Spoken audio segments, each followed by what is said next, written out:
मेरे प्यारे देशवासियों, मन की बात में आप सभी का एक बार फिर बहुत बहुत स्वागत है। आज इस चर्चा को शुरू करते हुए मन मस्तिष्क में कितने ही भाव उमड़ रहे हैं। हमारा और आपका मन की बात का ये साथ अपने 99वें पायदान पर आ पहुंचा है। आमतौर पर हम सुनते हैं कि 99 का फेर बहुत कठिन होता है। क्रिकेट में तो नर्वस 90 को बहुत मुश्किल पड़ाव माना जाता है, लेकिन जहां भारत के जन जन के मन की बात हो, वहां की प्रेरणा ही कुछ और होती है। मुझे इस बात की भी खुशी है कि मन की बात के 100वें एपिसोड को लेकर देश के लोगों में बहुत उत्साह है। मुझे बहुत सारे संदेश मिल रहे हैं, फोन आ रहे हैं। आज जब हम आजादी का अमृतकाल मना रहे हैं, नए संकल्पों के साथ आगे बढ़ रहे हैं, तो 100वें मन की बात को लेकर आपके सुझावों और विचारों को जानने के लिए मैं भी बहुत उत्सुक हूं। मुझे आपके ऐसे सुझावों का बेसब्री से इंतजार है। वैसे तो इंतजार हमेशा होता है, लेकिन इस बार ज्यादा है। आपके ये सुझाव और विचार ही 30 अप्रैल को होने वाले 100वें मन की बात को और यादगार बनाएंगे। मेरे प्यारे देशवासियों, मन की बात में हमने ऐसे हजारों लोगों की चर्चा की है जो दूसरों की सेवा के लिए अपना जीवन समर्पित कर देते हैं। कई लोग ऐसे होते हैं जो बेटियों की शिक्षा के लिए अपनी पूरी पेंशन लगा देते हैं। कोई अपने पूरे जीवन की कमाई पर्यावरण और जीव सेवा के लिए समर्पित कर देता है। हमारे देश में परमार्थ को इतना ऊपर रखा गया है कि दूसरों के सुख के लिए लोग अपना सर्वस्व दान देने में भी संकोच नहीं करते। इसलिए तो हमें बचपन से शिवी और दधीची जैसे देहदानियों की गाथाएं सुनाई जाती है। साथियों, आधुनिक मेडिकल साइंस के इस दौर में ऑर्गन डोनेशन किसी को जीवन देने का एक बहुत बड़ा माध्यम बन चुका है। कहते हैं, जब एक व्यक्ति मृत्यु के बाद अपना शरीर दान करता है, तो उससे 8 से 9 लोगों को एक नया जीवन मिलने की संभावना बनती है। संतोष की बात है कि आज देश में ऑर्गन डोनेशन के प्रति जागरूकता भी बढ़ रही है। साल 2013 में हमारे देश में ऑर्गन डोनेशन के 5000 से भी कम केसेस थे, लेकिन 2022 में ये संख्या बढ़कर 15,000 से ज्यादा हो गई है। ऑर्गन डोनेशन करने वाले व्यक्तियों ने, उनके परिवार ने वाकई बहुत पुण्य का काम किया है। साथियों, मेरा बहुत समय से मन था कि मैं ऐसा पुण्य कार्य करने वाले लोगों के मन की बात जानूं और इसे देशवासियों के साथ भी शेयर करूं। इसलिए आज मन की बात में हमारे साथ एक प्यारी सी बिटिया, एक सुंदर गुड़िया के पिता और उनकी माताजी हमारे साथ जुड़ने जा रहे हैं। पिताजी का नाम है सुखबीर सिंह संधू जी और माताजी का नाम है सुप्रीत कौर जी। ये परिवार पंजाब के अमृतसर में रहते हैं। बहुत मन्नतों के बाद उन्हें एक बहुत सुंदर गुड़िया, बिटिया हुई थी। घर के लोगों ने बहुत प्यार से उसका नाम रखा था अबाबत कौर। अबाबत का अर्थ दूसरे की सेवा से जुड़ा है, दूसरों का कष्ट दूर करने से जुड़ा है। अबाबत जब सिर्फ 39 दिन की थी, तभी वो ये दुनिया छोड़कर चली गई। लेकिन सुखबीर सिंह सिंधु जी और उनकी पत्नी सुप्रीत कौर जी ने, उनके परिवार ने बहुत ही प्रेरणादायी फैसला लिया। ये फैसला था 39 दिन की उम्र वाली बेटी के अंगदान का, ऑर्गन डोनेशन का। हमारे साथ इस समय फोन लाइन पर सुखबीर सिंह और उनकी श्रीमती जी मौजूद है। आइए उनसे बात करते हैं। सुखबीर जी नमस्ते। नमस्ते माननीय प्रधानमंत्री जी, सत श्री अकाल। सत श्री अकाल जी, सत श्री अकाल जी।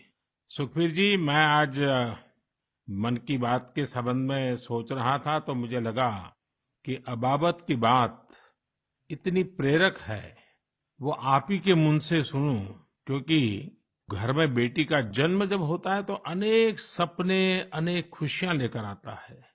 लेकिन बेटी इतनी जल्दी चली जाए, वो कष्ट कितना भयंकर होगा, उसका भी मैं अंदाज लगा सकता हूँ। जिस प्रकार से आपने फैसला लिया है, तो मैं सारी बात जानना चाहता हूँ जी।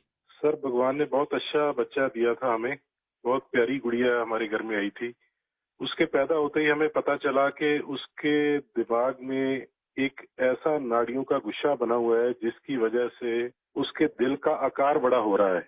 तो हम हैरान हो गए कि बच्चे की सेहत इतनी अच्छी है, इतना खूबसूरत बच्चा है और इतनी बड़ी समस्या लेकर पैदा हुआ है। तो पहले 24 दिन तक तो बहुत ठीक रहा बच्चा, बिल्कुल नॉर्मल रहा। अचानक उसका दिल एकदम काम करना बंद हो गया। तो हम जल्दी से उसको हॉस्पिटल लेके गए। वहाँ डॉक्टरों ने उसको रिवाइव तो कर दिया, लेकिन समझने में टाइम लगा कि इसको क्या दिक्कत आई, इतनी बड़ी दिक्कत के छोटा सा बच्चा और अचानक दिल का दौरा पड़ गया। तो हम उसको इलाज के लिए पीजीआई चंडीगढ़ ले गए। वहाँ बड़ी बहादुरी से उस बच्चे ने इलाज के लिए संघर्ष किया, लेकिन बीमारी ऐसी थी कि उसका इलाज इतनी छोटी उम्र में संभव नहीं था। डॉक्टरों ने बहुत कोशिश की कि उसको रिवाइव करवाया जाए। अगर 6 महीने के आसपास बच्चा चला जाए तो उसका ऑपरेशन करने की सोची जा सकती थी, लेकिन भगवान को कुछ और मंजूर था। उन्होंने केवल 39 डेज की जब हुई तो डॉक्टर्स ने कहा कि इसको दोबारा दिल का दौरा पड़ा है, अब उम्मीद बहुत कम रह गई है। तो हम दोनों मियाँ बीवी रोते हुए इस निर्णय पे पहुंचे कि हमने देखा था उसको बहादुरी से जूझते हुए, बार बार ऐसे लग रहा था जैसे कि अब चला जाएगी, लेकिन फिर रिवाइव कर रही थी। तो हमें लगा कि इस बच्चे का यहाँ आने का कोई मकसद है। तो उन्होंने जब बिल्कुल ही जवाब दे दिया तो हम दोनों ने डिसाइड किया कि क्यों ना हम इस बच्चे के ऑर्गन डोनेट कर दें, शायद किसी और की जिंदगी में उजाला आ जाए। फिर हमने पीजीआई के जो एडमिनिस्ट्रेटिव ब्लॉक है उनमें संपर्क किया और उन्होंने हमें गाइड किया कि इतने छोटे बच्चे के केवल किडनीज ही दी जा सकती हैं। परमात्मा ने हिम्मत दी, गुरु नानक साहब का फलसफा है, इसी सोच से हमने डिसीजन ले लिया जी।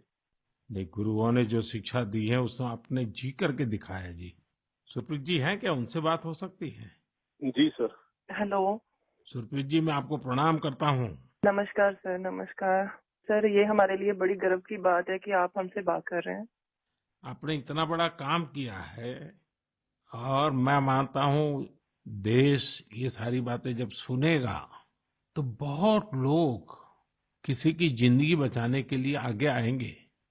अबाबत का ये योगदान है, ये बहुत बड़ा है जी। सर, ये भी गुरु नानक पातशाह जी की शायद बख्शिश थी कि उन्होंने हिम्मत दी ऐसा डिसीजन लेने में। गुरुओं की कृपा के बिना तो कुछ हो ही नहीं सकता जी। बिल्कुल सर, बिल्कुल। सुखबीर जी जब आप अस्पताल में होंगे और ये हिला देने वाला समाचार जब डॉक्टर ने आपको दिया, उसके बाद भी आपने स्वस्थ मन से, आपने और आपकी श्रीमती जी ने इतना बड़ा निर्णय किया। गुरुओं की सीख तो है ही है, लेकिन आपके मन में इतना बड़ा उदार विचार, और सचमुच में अबाबत का जो अर्थ सामान्य भाषा में कहे तो मददगार होता है, ये काम कर दिया। ये उस पल को मैं सुनना चाहता हूँ जी। सर, एक्चुअली हमारे एक फैमिली फ्रेंड है प्रिया जी, उन्होंने अपने ऑर्गन डोनेट किए थे। उनसे भी हमें प्रेरणा मिली। तो उस समय तो हमें लगा कि शरीर जो है पंच तत्व में विलीन हो जाएगा। जो कोई बिछड़ जाता है, चला जाता है, तो उसका शरीर को जला दिया जाता है या दबा दिया जाता है। लेकिन अगर उसके ऑर्गन किसी के काम आ जाए तो ये भले का ही काम है। और उस समय हमें और गर्व महसूस हुआ जब डॉक्टर्स ने ये बताया हमें कि आपकी बेटी इंडिया की यंगेस्ट डोनर बनी है जिसके ऑर्गन सक्सेसफुली ट्रांसप्लांट हुए हैं। तो हमारा सर गर्व से ऊंचा हो गया कि जो नाम हम अपने पेरेंट्स का इस उम्र तक नहीं कर पाए, एक छोटा सा बच्चा आके इतने दिनों में हमारा नाम ऊंचा कर गया। और इससे और बड़ी बात है कि आज आपसे बात हो रही है इस विषय पे, हम प्राउड फील कर रहे हैं। सुखबीर जी आज आपकी बेटी का सिर्फ एक अंग जीवित है ऐसा नहीं है। आपकी बेटी मानवता की अमर गाथा की अमर यात्री बन गई है। अपने शरीर के अंश के जरिए वो आज भी उपस्थित है। इस नेक कार्य के लिए मैं आपकी, आपकी श्रीमती जी की, आपके परिवार की सराहना करता हूँ। Thank you sir. साथियों, ऑर्गन डोनेशन के लिए सबसे बड़ा जज्बा यही होता है कि जाते जाते भी किसी का भला हो जाए, किसी का जीवन बच जाए। जो लोग ऑर्गन डोनेशन का इंतजार करते हैं वो जानते हैं कि इंतजार का एक एक पल गुजरना कितना मुश्किल होता है। और ऐसे में जब कोई अंगदान या देहदान करने वाला मिल जाता है तो उसमें ईश्वर का स्वरूप ही नजर आता है। झारखंड की रहने वाली स्नेहलता चौधरी जी भी ऐसी ही थी जिन्होंने ईश्वर बनकर दूसरों को जिंदगी दी। 63 वर्ष की स्नेहलता चौधरी जी अपना हार्ट, किडनी और लीवर दान करके गई। आज मन की बात में उनके बेटे भाई अभिजीत चौधरी जी हमारे साथ हैं। आइए उनसे सुनते हैं। अभिजीत जी नमस्कार। प्रणाम सर। अभिजीत जी, आप एक ऐसी माँ के बेटे हैं जिसने आपको जन्म देकर एक प्रकार से जीवन तो दिया ही, लेकिन और जो अपनी मृत्यु के बाद भी आपकी माता जी कई लोगों को जीवन दे करके गई। एक पुत्र के नाते अभिजीत आप जरूर गर्व अनुभव करते होंगे। हाँ जी सर। आप अपनी माता जी के बारे में जरा बताइए, किन परिस्थितियों में ऑर्गन डोनेशन का फैसला लिया गया? मेरी माता जी सरायकेला बोल के एक छोटा सा गांव है झारखंड में, वहाँ पे मेरे मम्मी पापा दोनों रहते हैं। ये पिछले 25 साल से लगातार मॉर्निंग वॉक करती थी और अपने हैबिट के अनुसार सुबह 4 बजे अपने मॉर्निंग वॉक के लिए निकली थी। उस समय एक मोटरसाइकिल वाले ने इनको पीछे से धक्का मारा और वो उसी समय गिर गई, जिससे उनको सर पे बहुत ज्यादा चोट लगा। तुरंत हम लोगों ने उनको सदर अस्पताल सरायकेला ले गए, जहाँ डॉक्टर साहब ने उनकी मरहम पट्टी की, पर खून बहुत निकल रहा था और उनको कोई सेंस नहीं था। तुरंत हम लोगों ने उनको टाटा मेन हॉस्पिटल लेके चले गए। वहाँ उनकी सर्जरी हुई। 48 घंटे के ऑब्जर्वेशन के बाद डॉक्टर साहब ने बोला कि वहाँ पे चांसेस बहुत कम है। फिर हमने उनको एयरलिफ्ट करके एम्स दिल्ली लेके आए हम लोग। यहाँ पे उनकी ट्रीटमेंट हुई तकरीबन 7-8 दिन। उसके बाद पोजीशन ठीक था। एक दिन उनका ब्लड प्रेशर काफी गिर गया। उसके बाद पता चला उनकी ब्रेन डेथ हो गई है। तब फिर डॉक्टर साहब हमें प्रोटोकॉल के हिसाब ब्रीफ कर रहे थे ऑर्गन डोनेशन के बारे में। हम अपने पिताजी को शायद ये नहीं बता पाते कि ऑर्गन डोनेशन टाइप का भी कोई चीज होता है, क्योंकि हमें लगा वो उस बात को एब्जॉर्ब नहीं कर पाएंगे। तो उनके दिमाग से हम ये निकालना चाहते थे कि ऐसा कुछ चल रहा है। जैसे हमने उनको बोला कि ऑर्गन डोनेशन की बातें चल रही है, तब उन्होंने बोला कि नहीं नहीं, ये मम्मी का बहुत मन था और हमें ये करना है। हम काफी निराश थे उस समय तक, जब तक हमें ये पता चला था कि मम्मी नहीं बच सकेगी। पर जैसे ही ये ऑर्गन डोनेशन वाला डिस्कशन चालू हुआ, वो निराशा एक बहुत ही पॉजिटिव साइड चला गया और हम काफी अच्छे, एक बहुत ही पॉजिटिव एनवायरनमेंट में आ गए। उसको करते करते फिर हम लोग रात में 8 बजे काउंसलिंग हुई। दूसरे दिन हम लोगों ने ऑर्गन डोनेशन किया। इसमें मम्मी का एक सोच बहुत बड़ा था कि पहले वो काफी नेत्रदान और इन चीजों में, सोशल एक्टिविटीज में ये बहुत एक्टिव थी। शायद यही सोच को लेकर के ये इतना बड़ा चीज हम लोग कर पाए। और मेरे पिताजी का जो डिसीजन मेकिंग था इस चीज के बारे में, इस कारण से ये चीज हो पाया। कितने लोगों को काम आया अंग? इनका हार्ट, 2 किडनी, लिवर और दोनों आंख, ये डोनेशन हुआ था। तो 4 लोगों की जान और 2 जनों को आंख मिला है। अभिजीत जी, आपके पिताजी और माताजी दोनों नमन के अधिकारी हैं। मैं उनको प्रणाम करता हूँ। और आपके पिताजी ने इतने बड़े निर्णय में आप परिवारजनों का नेतृत्व किया, ये वाकई बहुत ही प्रेरक है। और मैं मानता हूँ कि माँ तो माँ ही होती है, माँ एक अपने आप में प्रेरणा भी होती है, लेकिन माँ जो परंपराएं छोड़ करके जाती है वो पीढ़ी दर पीढ़ी एक बहुत बड़ी ताकत बन जाती है। अंगदान के लिए आपकी माताजी की प्रेरणा आज पूरे देश तक पहुंच रही है।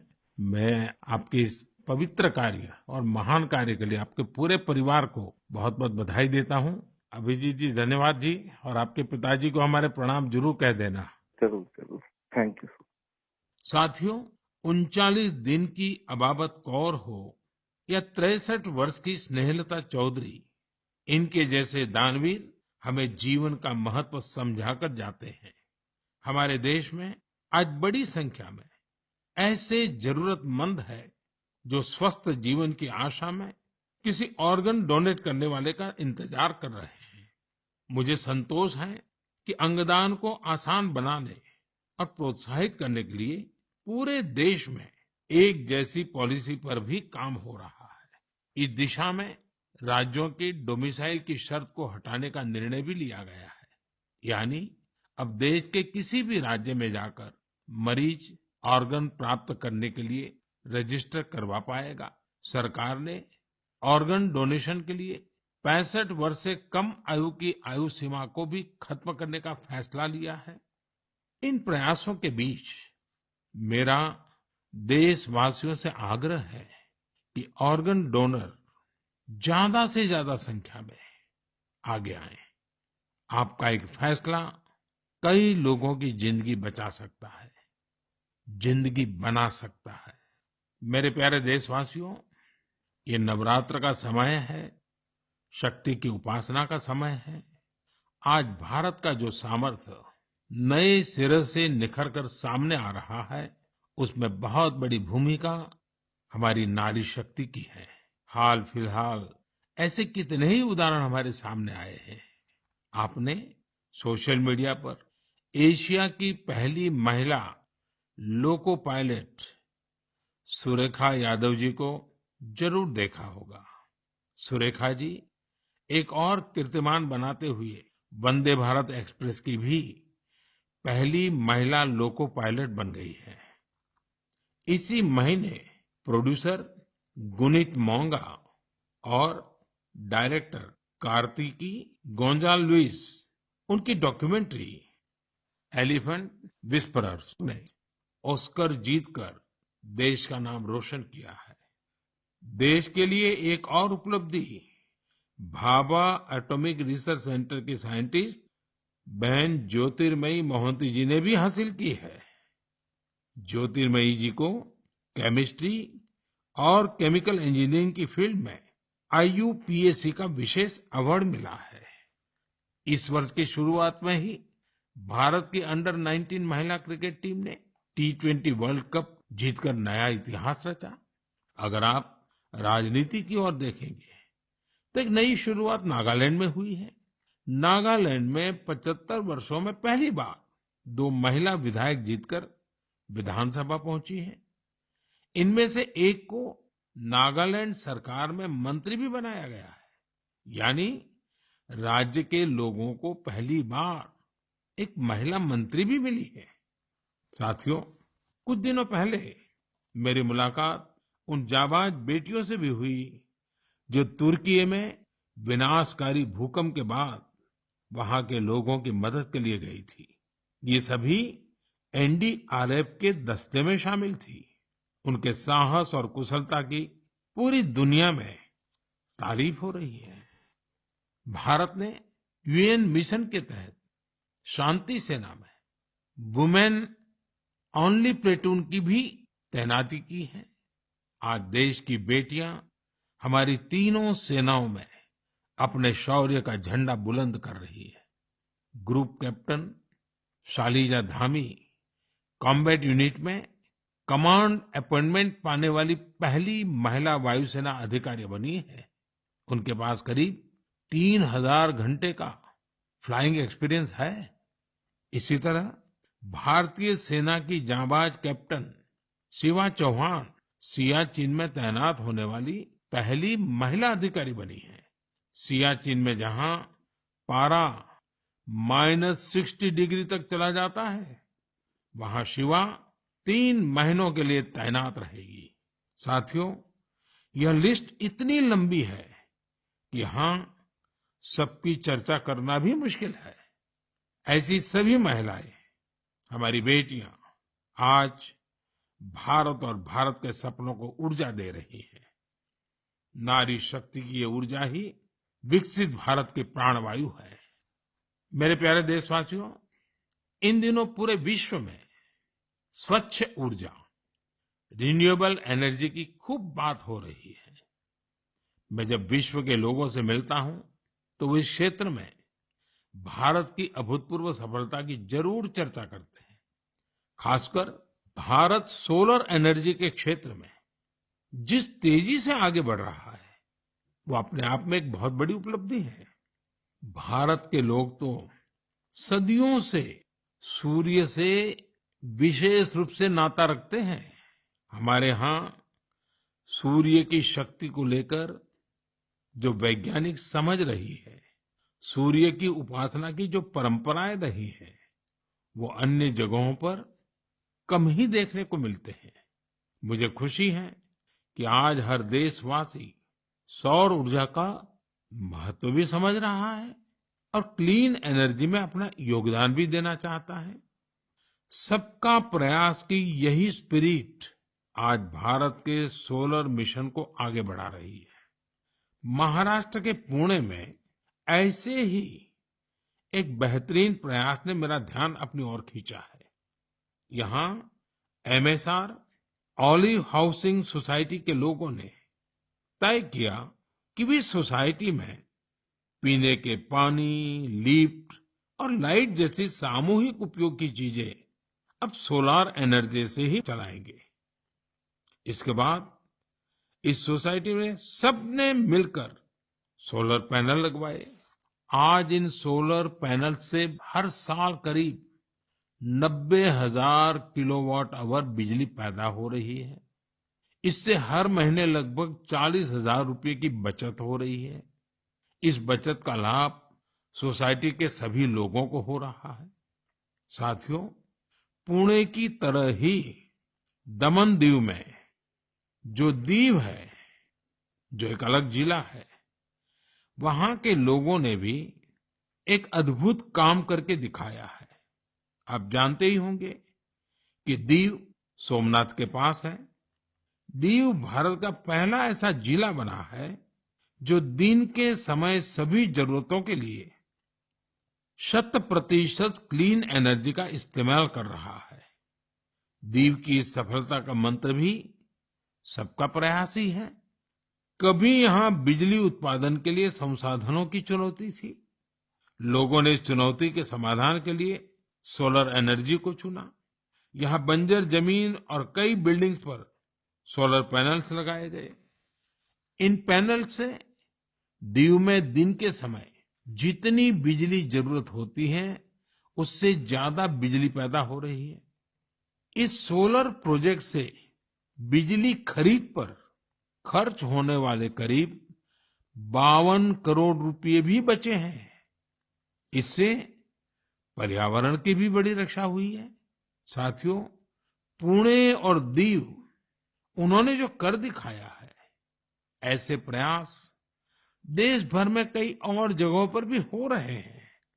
इनसे पता चलता है कि पर्यावरण और प्रकृति को लेकर हम भारतीय कितने संवेदनशील हैं और हमारा देश किस तरह भविष्य की पीढ़ी के लिए बहुत जागृत है। मैं इस तरह के सभी प्रयासों की हृदय से सराहना करता हूं। मेरे प्यारे देशवासियों, हमारे देश में समय के साथ स्थिति परिस्थितियों के अनुसार अनेक परंपराएं विकसित होती है।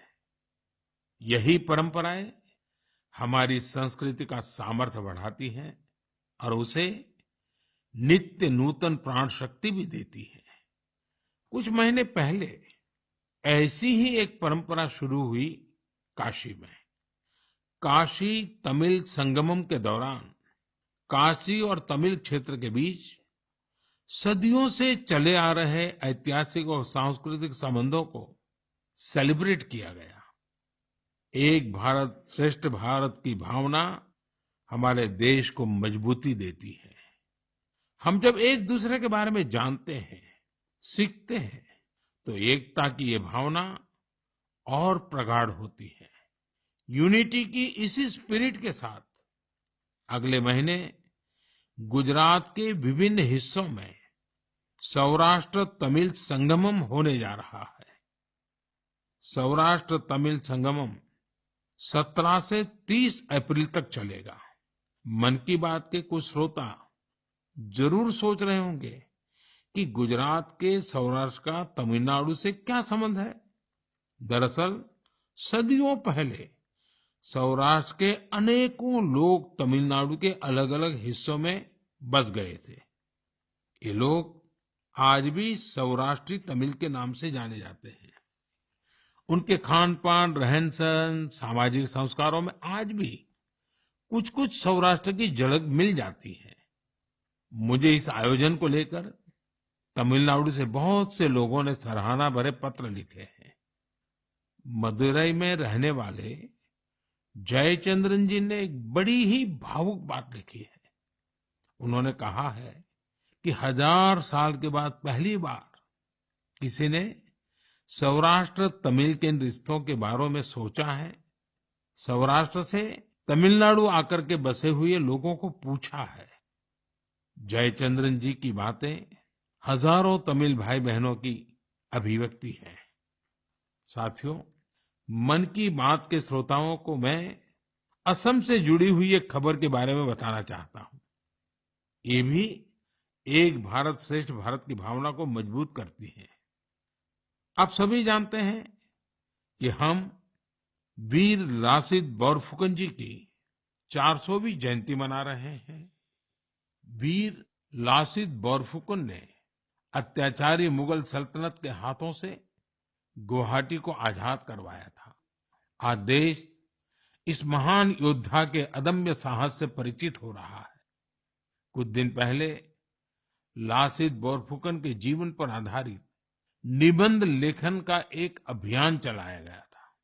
आपको यह जानकर आश्चर्य होगा कि इसके लिए करीब 45 लाख लोगों ने निबंध भेजे। आपको ये जानकर भी खुशी होगी कि अब यह एक गिनीज रिकॉर्ड बन चुका है। और सबसे बड़ी बात है, और जो ज्यादा प्रसन्नता की बात यह है कि वीर लासित बोरफुकन पर ये जो निबंध लिखे गए हैं, उसमें करीब करीब 23 अलग अलग भाषाओं में लिखा गया है और लोगों ने भेजा है।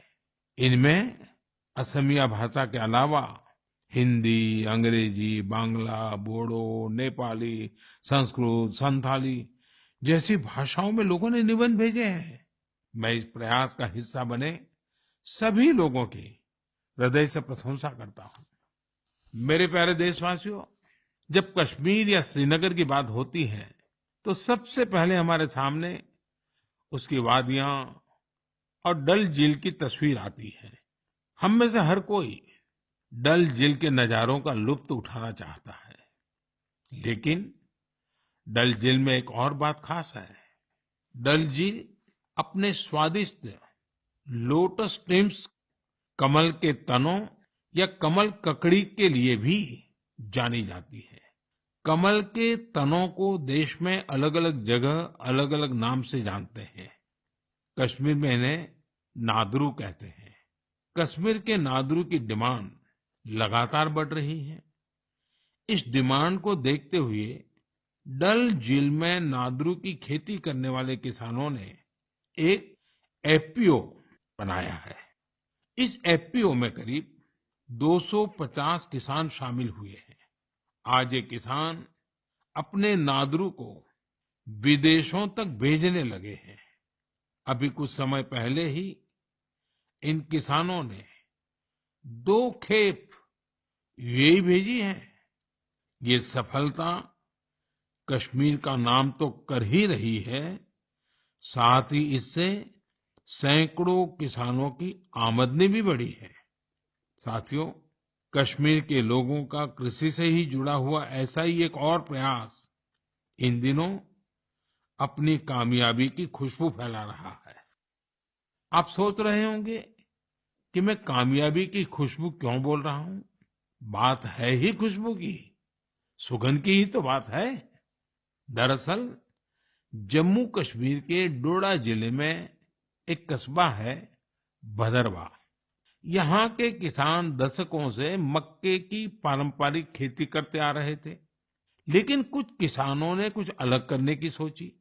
उन्होंने फ्लोरिकल्चर यानी फूलों की खेती का रुख किया। आज यहाँ के करीब 2500 किसान, 2500 किसान लेवेंडर की खेती कर रहे हैं। इन्हें केंद्र सरकार के एरोमा मिशन से मदद भी मिली है।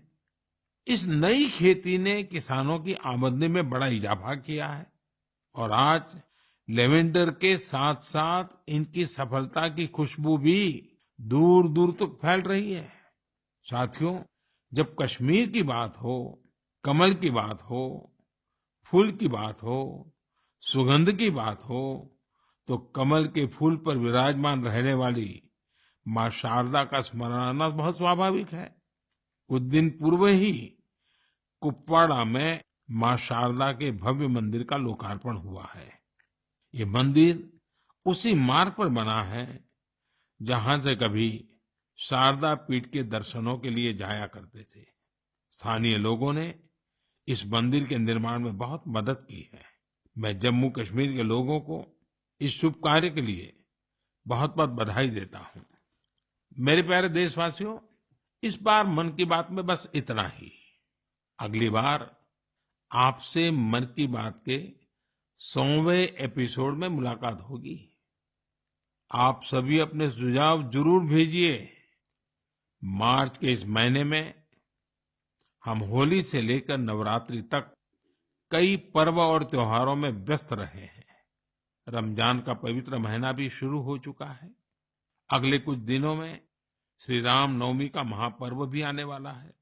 इसके बाद महावीर जयंती, गुड फ्राइडे और ईस्टर भी आएंगे।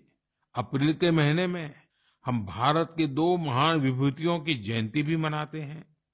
ये 2 महापुरुष हैं महात्मा ज्योतिबा फुले और बाबा साहब आम्बेडकर।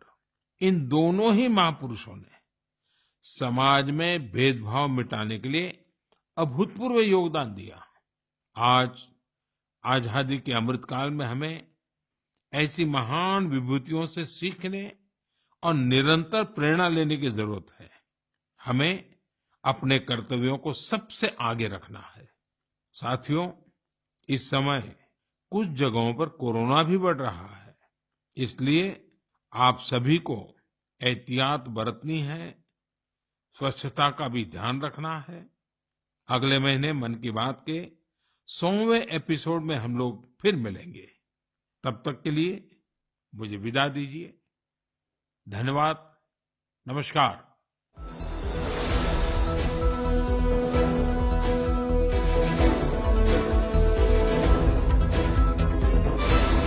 कई साल अपने 99 पायदान पर आप पहुंचे।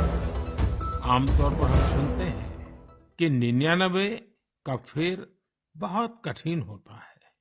क्रिकेट में तो नर्वस 90 को बहुत मुश्किल पड़ाव माना जाता है, लेकिन जहां भारत के जन जन के मन की बात हो, वहां की प्रेरणा ही कुछ और होती है।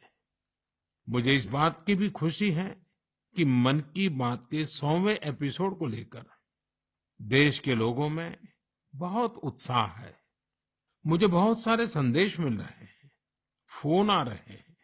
आज जब हम आजादी का अमृतकाल मना रहे हैं, नए संकल्पों के साथ आगे बढ़ रहे हैं, तो 100वें मन की बात को लेकर आपके सुझावों और विचारों को जानने के लिए मैं भी बहुत उत्सुक हूं। मुझे आपके ऐसे सुझावों का बेसब्री से इंतजार है। वैसे तो इंतजार हमेशा होता है, लेकिन इस बार इंतजार ज्यादा है। आपके ये सुझाव और विचार ही 30 अप्रैल को होने वाले 100वें मन की बात को और यादगार बनाएंगे। मेरे प्यारे देशवासियों, मन की बात में हमने ऐसे हजारों लोगों की चर्चा की है जो दूसरों की सेवा के लिए अपना जीवन समर्पित कर देते हैं। कई लोग ऐसे होते हैं जो बेटियों की शिक्षा के लिए अपनी पूरी पेंशन लगा देते हैं। कोई अपने पूरे जीवन की कमाई पर्यावरण और जीव सेवा के लिए समर्पित कर देता है। हमारे देश में परमार्थ को इतना ऊपर रखा गया है कि दूसरों के सुख के लिए लोग अपना सर्वस्व दान देने में भी संकोच नहीं करते। इसलिए तो हमें बचपन से शिवी और दधीची जैसे देह दानियों की गाथाएं सुनाई जाती हैं। साथियों, आधुनिक मेडिकल साइंस के इस दौर में ऑर्गन डोनेशन किसी को जीवन देने का एक बहुत बड़ा माध्यम बन चुका है। कहते हैं, जब एक व्यक्ति मृत्यु के बाद अपना शरीर दान करता है तो उससे 8 से 9 लोगों को एक नया जीवन मिलने की संभावना बनती है। संतोष की बात है कि आज देश में ऑर्गन डोनेशन के प्रति जागरूकता भी बढ़ रही है। साल 2013 में हमारे देश में ऑर्गन डोनेशन के 5,000 से भी कम केसेस थे, लेकिन 2022 में ये संख्या बढ़कर 15,000 से ज्यादा हो गई है। ऑर्गन डोनेशन करने वाले व्यक्तियों ने, उनके परिवार ने वाकई बहुत पुण्य का काम किया है। साथियों, मेरा बहुत समय से मन था कि मैं ऐसा पुण्य कार्य करने वाले लोगों के मन की बात जानूं और इसे देशवासियों के साथ भी शेयर करूं। इसलिए आज मन की बात में हमारे साथ एक प्यारी सी बिटिया, एक सुंदर गुड़िया के पिता और उनकी माताजी हमारे साथ जुड़ने जा रहे हैं। पिताजी का नाम है सुखबीर सिंह संधू जी और माताजी का नाम है सुप्रीत कौर जी। ये परिवार पंजाब के अमृतसर में रहते हैं। बहुत मन्नतों के बाद उन्हें एक बहुत सुंदर गुड़िया, बिटिया हुई थी। घर के लोगों ने बहुत प्यार से उसका नाम रखा था अबाबत कौर। अबाबत का अर्थ दूसरे की सेवा से जुड़ा है, दूसरों का कष्ट दूर करने से जुड़ा है। अबाबत जब सिर्फ 39 दिन की थी, तभी वो ये दुनिया छोड़कर चली गई। लेकिन सुखबीर सिंह संधू जी और उनकी पत्नी सुप्रीत कौर जी ने, उनके परिवार ने बहुत ही प्रेरणादायी फैसला लिया। ये फैसला था 39 दिन की उम्र वाली बेटी के अंगदान का, ऑर्गन डोनेशन का।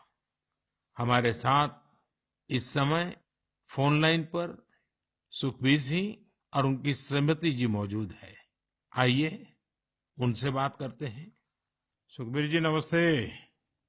नमस्ते माननीय प्रधानमंत्री जी, सत श्री अकाल। सत श्री अकाल जी, सत श्री अकाल जी। सुखबीर जी, मैं आज मन की बात के संबंध में सोच रहा था तो मुझे लगा कि अबाबत की बात इतनी प्रेरक है, वो आप ही के मुंह से सुनूं, क्योंकि घर में बेटी का जन्म जब होता है तो अनेक सपने, अनेक खुशियां लेकर आता है। लेकिन बेटी इतनी जल्दी चली जाए, वो कष्ट कितना भयंकर होगा, उसका भी मैं अंदाज लगा सकता हूँ। जिस प्रकार से आपने फैसला लिया, तो मैं सारी बात जानना चाहता हूँ जी। सर, भगवान ने बहुत अच्छा बच्चा दिया था हमें। बहुत प्यारी गुड़िया हमारे घर में आई थी।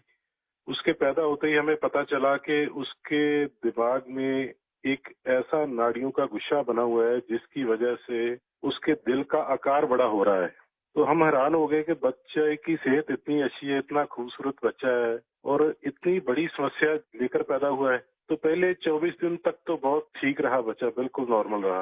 अचानक उसका दिल एकदम काम करना बंद हो गया। तो हम जल्दी से उसको हॉस्पिटल लेके गए। वहाँ डॉक्टरों ने उसको रिवाइव तो कर दिया, लेकिन समझने में टाइम लगा कि इसको क्या दिक्कत आई, इतनी बड़ी दिक्कत के छोटा सा बच्चा और अचानक दिल का दौरा पड़ गया। तो हम उसको इलाज के लिए पीजीआई चंडीगढ़ ले गए। वहाँ बड़ी बहादुरी से उस बच्चे ने इलाज के लिए संघर्ष किया, लेकिन बीमारी ऐसी थी कि उसका इलाज इतनी छोटी उम्र में संभव नहीं था। डॉक्टरों ने बहुत कोशिश की कि उसको रिवाइव करवाया जाए। अगर 6 महीने के आसपास बच्चा चला जाए तो उसका ऑपरेशन करने की सोची जा सकती थी, लेकिन भगवान को कुछ और मंजूर था। उन्होंने केवल 39 डेज की जब हुई तो डॉक्टर्स ने कहा कि इसको दोबारा दिल का दौरा पड़ा है, तब उम्मीद बहुत कम रह गई है। तो हम दोनों मियाँ बीवी रोते हुए इस निर्णय पे पहुंचे कि हमने देखा था उसको बहादुरी से जूझते हुए, बार बार ऐसे लग रहा था जैसे कि अब चला जाएगी, लेकिन फिर रिवाइव कर रही थी। तो हमें लगा कि इस बच्चे का यहाँ आने का कोई मकसद है। तो उन्होंने जब बिल्कुल ही जवाब दे दिया तो हम दोनों ने डिसाइड किया कि क्यों ना हम इस बच्चे के ऑर्गन डोनेट कर दें, शायद किसी और की जिंदगी में उजाला आ जाए। फिर हमने पीजीआई के जो एडमिनिस्ट्रेटिव ब्लॉक है उनमें संपर्क किया और उन्होंने हमें गाइड किया कि इतने छोटे बच्चे के केवल किडनीज ही दी जा सकती हैं। परमात्मा ने हिम्मत दी, गुरु नानक साहब का फलसफा है, इसी सोच से हमने डिसीजन ले लिया जी। नहीं, गुरुओं ने जो शिक्षा दी है उसको आपने जी करके दिखाया जी। सुरप्रीत जी हैं क्या, उनसे बात हो सकती है? जी सर। हेलो। सुरप्रीत जी, मैं आपको प्रणाम करता हूँ। नमस्कार सर, नमस्कार सर। ये हमारे लिए बड़ी गर्व की बात है कि आप हमसे बात कर रहे हैं। आपने इतना बड़ा काम किया है और मैं मानता हूँ देश ये सारी बातें जब सुनेगा तो बहुत लोग किसी की जिंदगी बचाने के लिए आगे आएंगे। अबाबत का ये योगदान है, ये बहुत बड़ा है जी। सर, ये भी गुरु नानक पातशाह जी की शायद बख्शिश थी कि उन्होंने हिम्मत दी ऐसा डिसीजन लेने में। गुरुओं की कृपा के बिना तो कुछ हो ही नहीं सकता जी। बिल्कुल सर, बिल्कुल।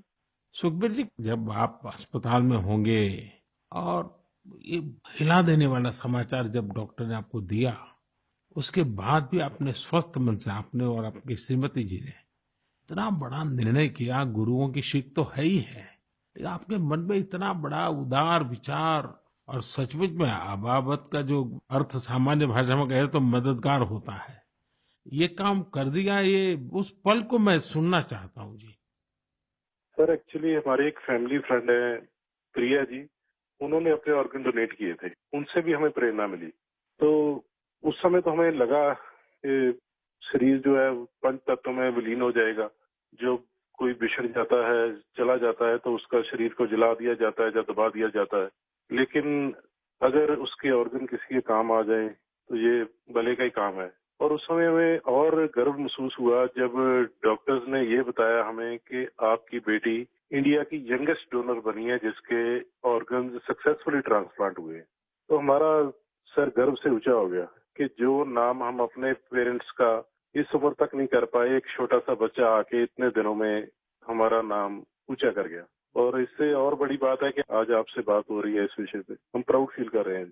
सुखबीर जी, आज आपकी बेटी का सिर्फ एक अंग जीवित है ऐसा नहीं है। आपकी बेटी मानवता की अमर गाथा की अमर यात्री बन गई है। अपने शरीर के अंश के जरिए वो आज भी उपस्थित है। इस नेक कार्य के लिए मैं आपकी, आपकी श्रीमती जी की, आपके परिवार की सराहना करता हूँ। Thank you sir. साथियों, ऑर्गन डोनेशन के लिए सबसे बड़ा जज्बा यही होता है कि जाते जाते भी किसी का भला हो जाए, किसी का जीवन बच जाए। जो लोग ऑर्गन डोनेशन का इंतजार करते हैं वो जानते हैं कि इंतजार का एक एक पल गुजरना कितना मुश्किल होता है। और ऐसे में जब कोई अंगदान या देहदान करने वाला मिल जाता है तो उसमें ईश्वर का स्वरूप ही नजर आता है। झारखंड की रहने वाली स्नेहलता चौधरी जी भी ऐसी ही थी, जिन्होंने ईश्वर बनकर दूसरों को जिंदगी दी। 63 वर्ष की स्नेहलता चौधरी जी अपना हार्ट, किडनी और लीवर दान करके गई। आज मन की बात में उनके बेटे भाई अभिजीत चौधरी जी हमारे साथ हैं। आइए उनसे सुनते हैं। अभिजीत जी, नमस्कार। प्रणाम सर। अभिजीत जी, आप एक ऐसी माँ के बेटे हैं जिसने आपको जन्म देकर एक प्रकार से जीवन तो दिया ही, लेकिन और जो अपनी मृत्यु के बाद भी आपकी माता जी कई लोगों को जीवन दे करके गई। एक पुत्र के नाते अभिजीत, आप जरूर गर्व अनुभव करते होंगे। हाँ जी सर। आप अपनी माता जी के बारे में जरा बताइए, किन परिस्थितियों में ऑर्गन डोनेशन का फैसला लिया गया? मेरी माता जी सरायकेला बोल के एक छोटा सा गांव है झारखंड में, वहाँ पे मेरे मम्मी पापा दोनों रहते हैं। ये पिछले 25 साल से लगातार मॉर्निंग वॉक करती थी और अपने हैबिट के अनुसार सुबह 4 बजे अपने मॉर्निंग वॉक के लिए निकली थी। उस समय एक मोटरसाइकिल वाले ने इनको पीछे से धक्का मारा और वो उसी समय गिर गई, जिससे उनको सर पे बहुत ज्यादा चोट लगा। तुरंत हम लोगों ने उनको सदर अस्पताल सरायकेला ले गए, जहां डॉक्टर साहब ने उनकी मरहम पट्टी की, पर खून बहुत निकल रहा था और उनको कोई सेंस नहीं था। तुरंत हम लोगों ने उनको टाटा मेन हॉस्पिटल लेके चले गए। वहां उनकी सर्जरी हुई। 48 घंटे के ऑब्जर्वेशन के बाद डॉक्टर साहब ने बोला कि वहां पे चांसेस बहुत कम है। फिर हमने उनको एयरलिफ्ट करके एम्स दिल्ली लेके आए हम लोग। यहाँ पे उनकी ट्रीटमेंट हुई तकरीबन 7-8 दिन। उसके बाद पोजीशन ठीक था। एक दिन उनका ब्लड प्रेशर काफी गिर गया। उसके बाद पता चला उनकी ब्रेन डेथ हो गई है। तब फिर डॉक्टर साहब हमें प्रोटोकॉल के हिसाब ब्रीफ कर रहे थे ऑर्गन डोनेशन के बारे में। हम अपने पिताजी को शायद ये नहीं बता पाते कि ऑर्गन डोनेशन टाइप का भी कोई चीज होता है, क्योंकि हमें लगा वो उस बात को एब्जॉर्ब नहीं कर पाएंगे। तो उनके दिमाग से हम ये निकालना चाहते थे कि ऐसा कुछ चल रहा है। जैसे हमने उनको बोला कि ऑर्गन डोनेशन की बातें चल रही है, तब उन्होंने बोला कि नहीं नहीं, ये मम्मी का बहुत मन था और हमें ये करना है। हम काफी निराश थे उस समय तक, जब तक हमें ये पता चला था कि मम्मी नहीं बच सकेगी। पर जैसे ही ये ऑर्गन डोनेशन वाला डिस्कशन चालू हुआ, वो निराशा एक बहुत ही पॉजिटिव साइड चला गया और हम काफी अच्छे, एक बहुत ही पॉजिटिव एनवायरनमेंट में आ गए। उसको करते करते फिर हम लोग रात में 8 बजे काउंसलिंग हुई। दूसरे दिन हम लोगों ने ऑर्गन डोनेशन किया। इसमें मम्मी का एक सोच बहुत बड़ा था कि पहले वो काफी नेत्रदान और इन चीजों में, सोशल एक्टिविटीज में ये बहुत एक्टिव थी। शायद यही सोच को लेकर के ये इतना बड़ा चीज हम लोग कर पाए। और मेरे पिताजी का जो डिसीजन मेकिंग था इस चीज के बारे में, इस कारण से ये चीज हो पाया। कितने लोगों को काम आया अंग? इनका हार्ट, 2 किडनी, लिवर और दोनों आंख, ये डोनेशन हुआ था। तो 4 लोगों की जान और 2 जनों को आंख मिला है। अभिजीत जी, आपके पिताजी और माताजी दोनों नमन के अधिकारी हैं। मैं उनको प्रणाम करता हूँ। और आपके पिताजी ने इतने बड़े निर्णय में आप परिवारजनों का नेतृत्व किया, ये वाकई बहुत ही प्रेरक है। और मैं मानता हूँ कि माँ तो माँ ही होती है, माँ एक अपने आप में प्रेरणा भी होती है, लेकिन माँ जो परंपराएं छोड़ करके जाती है, वो पीढ़ी दर पीढ़ी एक बहुत बड़ी ताकत बन जाती है। अंगदान के लिए आपकी माताजी की प्रेरणा आज पूरे देश तक पहुंच रही है। मैं आपके इस पवित्र कार्य और महान कार्य के लिए आपके पूरे परिवार को बहुत बहुत बधाई देता हूं। अभिजीत जी, धन्यवाद जी। और आपके पिताजी को हमारे प्रणाम जरूर कह देना। जरूर जरूर, थैंक यू। साथियों, 39 दिन की अबाबत कौर हो या 63 वर्ष की स्नेहलता चौधरी, इनके जैसे दानवीर हमें जीवन का महत्व समझाकर जाते हैं। हमारे देश में आज बड़ी संख्या में ऐसे जरूरतमंद है जो स्वस्थ जीवन की आशा में किसी ऑर्गन डोनेट करने वाले का इंतजार कर रहे हैं। मुझे संतोष है कि अंगदान को आसान बनाने और प्रोत्साहित करने के लिए पूरे देश में एक जैसी पॉलिसी पर भी काम हो रहा है। इस दिशा में राज्यों की डोमिसाइल की शर्त को हटाने का निर्णय भी लिया गया है। यानी अब देश के किसी भी राज्य में जाकर मरीज ऑर्गन प्राप्त करने के लिए रजिस्टर करवा पाएगा।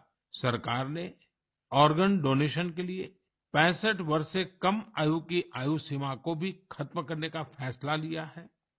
इन प्रयासों के बीच मेरा देशवासियों से आग्रह है कि ऑर्गन डोनर ज्यादा से ज्यादा संख्या में आगे आए। आपका एक फैसला कई लोगों की जिंदगी बचा सकता है, जिंदगी बना सकता है। मेरे प्यारे देशवासियों, ये नवरात्र का समय है, शक्ति की उपासना का समय है। आज भारत का जो सामर्थ्य नए सिरे से निखर कर सामने आ रहा है, उसमें बहुत बड़ी भूमिका हमारी नारी शक्ति की है। हाल फिलहाल ऐसे कितने ही उदाहरण हमारे सामने आए हैं। आपने सोशल मीडिया पर एशिया की पहली महिला लोको पायलट सुरेखा यादव जी को जरूर देखा होगा। सुरेखा जी एक और कीर्तिमान बनाते हुए वंदे भारत एक्सप्रेस की भी पहली महिला लोको पायलट बन गई है। इसी महीने प्रोड्यूसर गुनीत मोंगा और डायरेक्टर कार्तिकी गोंजाल्विस, उनकी डॉक्यूमेंट्री एलिफेंट विस्परर्स ने ऑस्कर जीतकर देश का नाम रोशन किया है। देश के लिए एक और उपलब्धि भाभा एटॉमिक रिसर्च सेंटर की साइंटिस्ट बहन ज्योतिर्मयी मोहंती जी ने भी हासिल की है। ज्योतिर्मयी जी को केमिस्ट्री और केमिकल इंजीनियरिंग की फील्ड में आईयूपीएसी का विशेष अवार्ड मिला है। इस वर्ष की शुरुआत में ही भारत की अंडर 19 महिला क्रिकेट टीम ने T20 वर्ल्ड कप जीतकर नया इतिहास रचा। अगर आप राजनीति की ओर देखेंगे तो एक नई शुरुआत नागालैंड में हुई है। नागालैंड में 75 वर्षों में पहली बार 2 महिला विधायक जीतकर विधानसभा पहुंची हैं। इनमें से एक को नागालैंड सरकार में मंत्री भी बनाया गया है। यानी राज्य के लोगों को पहली बार एक महिला मंत्री भी मिली है। साथियों, कुछ दिनों पहले मेरी मुलाकात उन जाबाज बेटियों से भी हुई जो तुर्की में विनाशकारी भूकंप के बाद वहां के लोगों की मदद के लिए गई थी। ये सभी एनडीआरएफ के दस्ते में शामिल थी। उनके साहस और कुशलता की पूरी दुनिया में तारीफ हो रही है। भारत ने यूएन मिशन के तहत शांति सेना में वुमेन ओनली प्लेटून की भी तैनाती की है। आज देश की बेटियां हमारी तीनों सेनाओं में अपने शौर्य का झंडा बुलंद कर रही है। Group captain Shaliza Dhami combat unit में कमांड अपॉइंटमेंट पाने वाली पहली महिला वायुसेना अधिकारी बनी है। उनके पास करीब 3000 घंटे का फ्लाइंग एक्सपीरियंस है।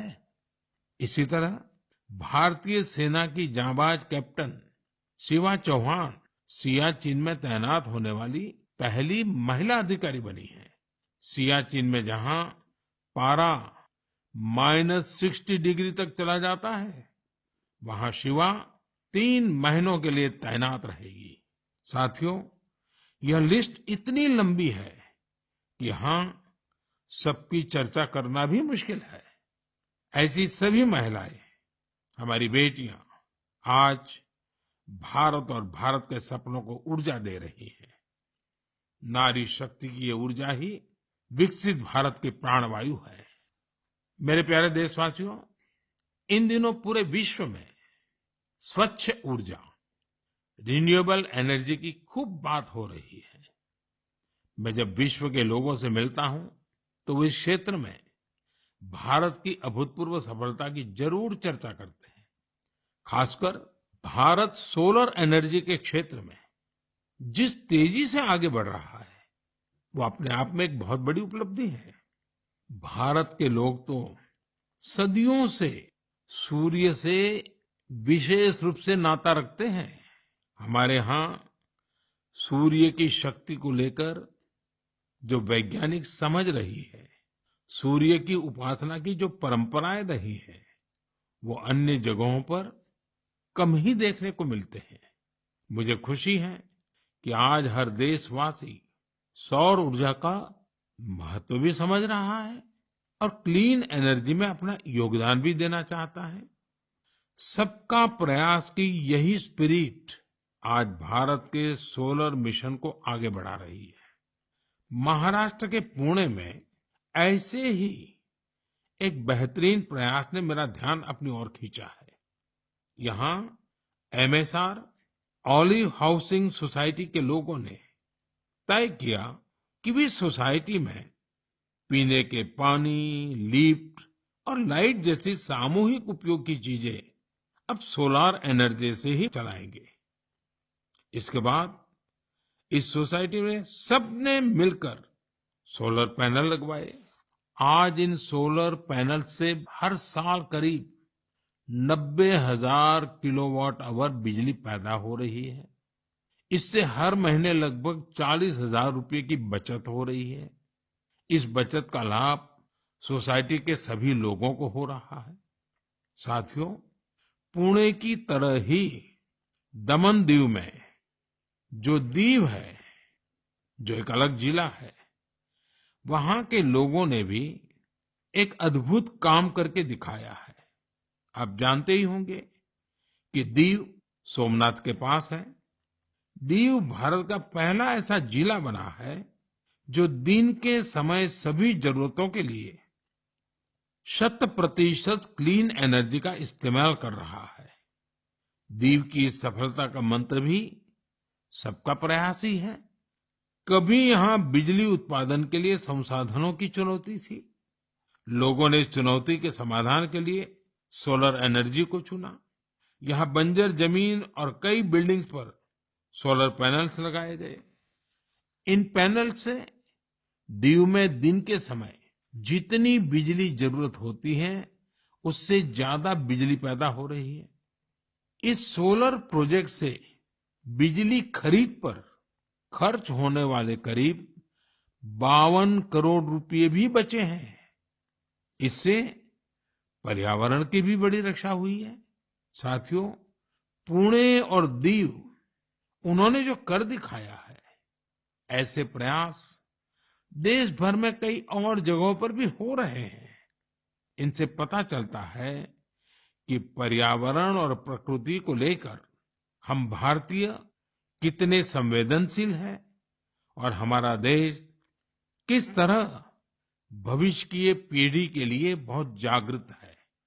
मैं इस तरह के सभी प्रयासों की हृदय से सराहना करता हूं। मेरे प्यारे देशवासियों, हमारे देश में समय के साथ स्थिति परिस्थितियों के अनुसार अनेक परंपराएं विकसित होती हैं। यही परंपराएं हमारी संस्कृति का सामर्थ्य बढ़ाती हैं और उसे नित्य नूतन प्राण शक्ति भी देती है। कुछ महीने पहले ऐसी ही एक परंपरा शुरू हुई काशी में। काशी तमिल संगमम के दौरान काशी और तमिल क्षेत्र के बीच सदियों से चले आ रहे ऐतिहासिक और सांस्कृतिक संबंधों को सेलिब्रेट किया गया। एक भारत श्रेष्ठ भारत की भावना हमारे देश को मजबूती देती है। हम जब एक दूसरे के बारे में जानते हैं, सीखते हैं, तो एकता की ये भावना और प्रगाढ़ होती है। यूनिटी की इसी स्पिरिट के साथ अगले महीने गुजरात के विभिन्न हिस्सों में सौराष्ट्र तमिल संगमम होने जा रहा है। सौराष्ट्र तमिल संगमम 17 से 30 अप्रैल तक चलेगा। मन की बात के कुछ श्रोता जरूर सोच रहे होंगे कि गुजरात के सौराष्ट्र का तमिलनाडु से क्या संबंध है।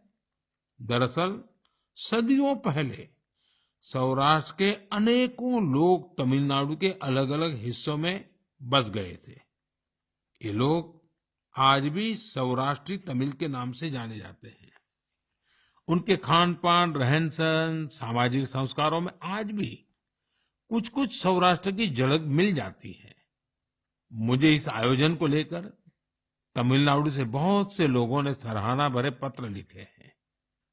मदुरई में रहने वाले जयचंद्रन जी ने एक बड़ी ही भावुक बात लिखी है। उन्होंने कहा है कि 1000 साल के बाद पहली बार किसी ने सौराष्ट्र तमिल के रिश्तों के बारे में सोचा है। सौराष्ट्र से तमिलनाडु आकर के बसे हुए लोगों को पूछा है। जयचंद्रन जी की बातें हजारों तमिल भाई बहनों की अभिव्यक्ति है। साथियों, मन की बात के श्रोताओं को मैं असम से जुड़ी हुई एक खबर के बारे में बताना चाहता हूं। ये भी एक भारत श्रेष्ठ भारत की भावना को मजबूत करती है।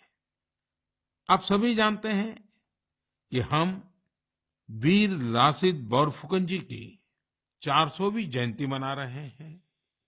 वीर लासित बोरफुकन ने अत्याचारी मुगल सल्तनत के हाथों से गुवाहाटी को आजाद करवाया था। आज देश इस महान योद्धा के अदम्य साहस से परिचित हो रहा है। कुछ दिन पहले लासित बोरफुकन के जीवन पर आधारित निबंध लेखन का एक अभियान चलाया गया था। आपको यह जानकर आश्चर्य होगा कि इसके लिए करीब 45 लाख लोगों ने निबंध भेजे। आपको ये जानकर भी खुशी होगी कि अब यह एक गिनीज रिकॉर्ड बन चुका है। और सबसे बड़ी बात है और जो ज्यादा प्रसन्नता की बात यह है कि वीर लासित बोरफुकन पर ये जो निबंध लिखे गए हैं उसमें करीब करीब 23